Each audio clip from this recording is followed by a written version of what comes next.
I decided to make a video after every 10 folios of Sanhedrin, because there are a lot of things in it. Sanhedrin, it seems to be the penal code of the Talmud, and it was a good choice for the next book, because it mentions the superiority of the Babylonian Talmud over the Jerusalemic Talmud.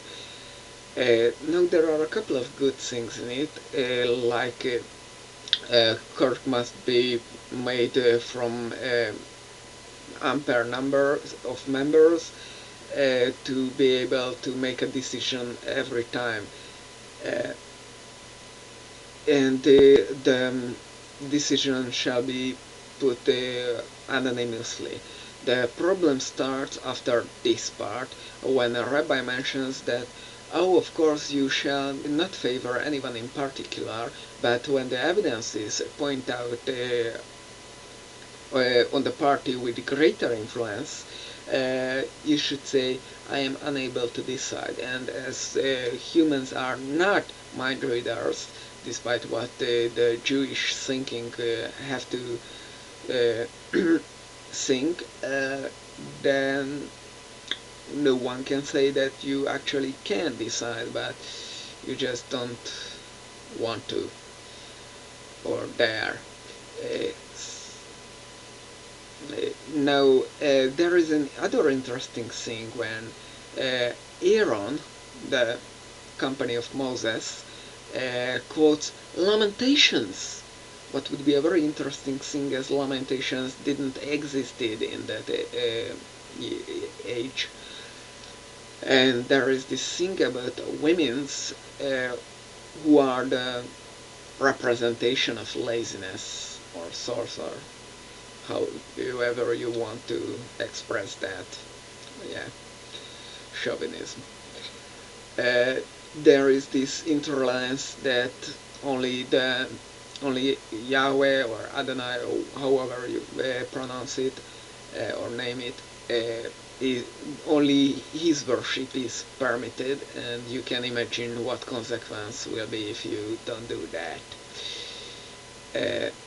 There is this scientifically absurd thing, what it's quoted of course from the Bible itself, where it says that males feed babies with their milk. Actually females give milk to their sucklings, because there is this breast thing what has that function to give milk. Well, that's about it.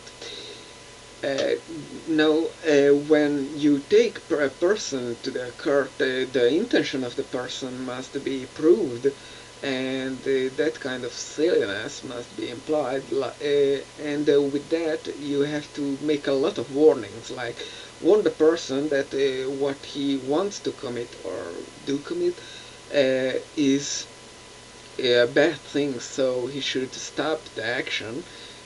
Or I don't know how that would work, because no one is a mind reader, and a criminal wouldn't tell you that what he wants or what she wants, and or this applies when I'm raping a woman and you come in and, oh, you should stop that, and I can get away with that because I just stop and go out, or how does this work? And there is the thing that you also, after the act was committed and you are summoned before the court, you must be told that what penalty can be applied as maximum. But how can that be decided, especially if you are no expert? The consequences of this will be that everyone for the smallest thing will mention the highest possible penalty, death sentence, according to the Talmud. That's kind of silly superstition. Then there is this thing that you cannot be a witness on yourself, or actually if you are, then you only count as 0.5 witness. And there is this stupidity that when death penalty can be included, then uh, then if one witness is disqualified, then all the witnesses will be disqualified.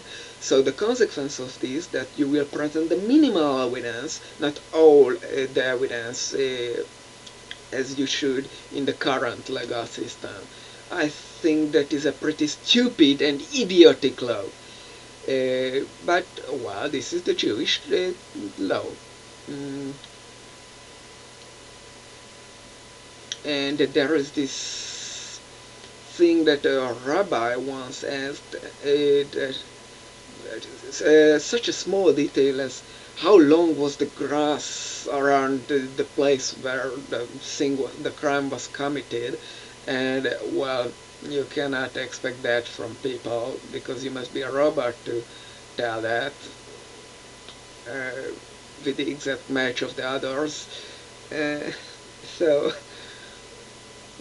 and of course in that case it was this is of course, but I shall tell you that this was not the general practice, that as such as stupid minor details and the others actually don't want to force that kind of things on you. That was just one case what happened actually. Mm. Oh, and the last part, in the folio 10, part B, starts the calendar system of the Jews, what is very long and tedious, and I don't want to discuss that here because that will be a good part in the next videos. So, thanks for watching.